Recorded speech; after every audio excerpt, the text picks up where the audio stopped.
মই কোমলীয়া ঔটেঙাৰ লগত সৰু মাছ ৰান্ধিব লৈছোঁ। তাৰ কাৰণে এইকেইটা মাছ বাছি মেলি ৰেডি কৰি ল'লোঁ। মিক্স আছে মাছখিনি, শিঙৰা, তাৰপাছত বৰিয়লা, এনেকৈ কৰি মিছা মাছ গোটেইখিনি মিক্স কৰি লৈ আহিছোঁ। লোকেল মাছ মেডিকেল গৈছিলোঁ, ৰাস্তাৰ কাষতে বিক্ৰী কৰি আছিল, তাকে দেখি মেলি দুপৰীয়া সাজৰ কাৰণে লৈ আহিছোঁ।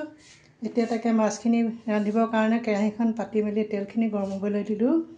তাতে মই প্ৰথমতে পিঁয়াজখিনি এনেকৈ দি লৈছোঁ।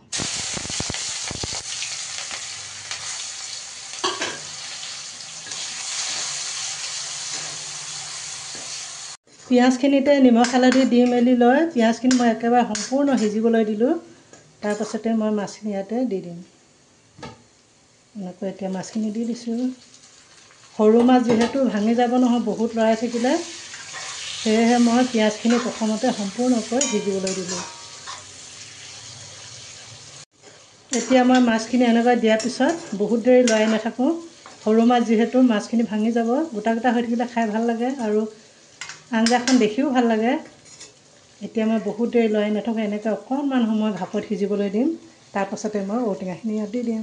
এতিয়া মই পিঁয়াজৰ লগতে মাছখিনি অকণমান সিজিবলৈ দিয়াৰ পিছতে এনেকৈ ঔটেঙাখিনি সৰু সৰুকৈ কাটি লৈছোঁ। ইয়াতে মই এতিয়া ঔটেঙাখিনি দি দিছোঁ। কোমলীয়া ঔটেঙা বহুত দেৰি নালাগে তেতিয়া সিজিবলৈ।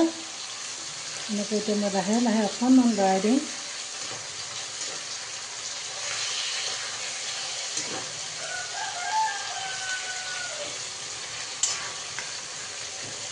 এনেকৈ ঔটেঙাখিনি দিয়াৰ পিছত 2-3 মিনিটমান থোৱাৰ পিছতে মই ইয়াতে পানী দি দিম। তেতিয়া মাছখিনি ধুনীয়াকৈ সিজিব আৰু মাছৰ জোলখন খায়ো ভাল লাগিব। এতিয়া মই মাছৰ আঞ্জাখনত পানী দিব পৰা হৈ গৈছে। পানী অকণমান ঢালি দিছোঁ ইয়াত। গৰম কৰি মেলি ৰেডি কৰি থৈছোঁ পানীখিনি। ইয়াতে মই অকণমান বহুত জোল নকৰোঁ, অলপ অলপ গ্ৰেভি কৰিম।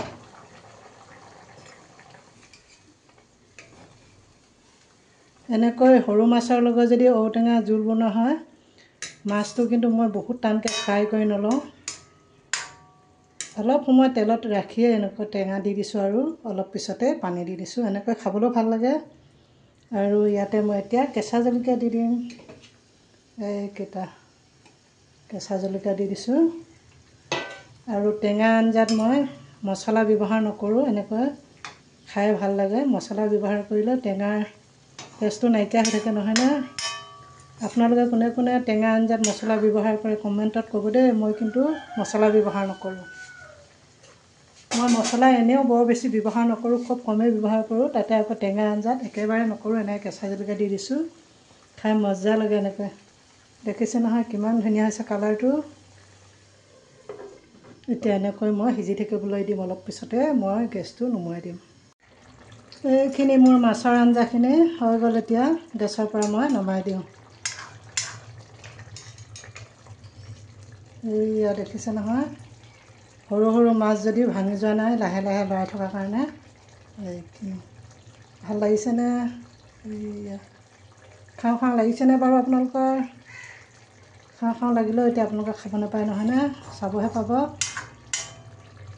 এতিয়া মই গেছৰ পৰা নমাই থৈ দিওঁ।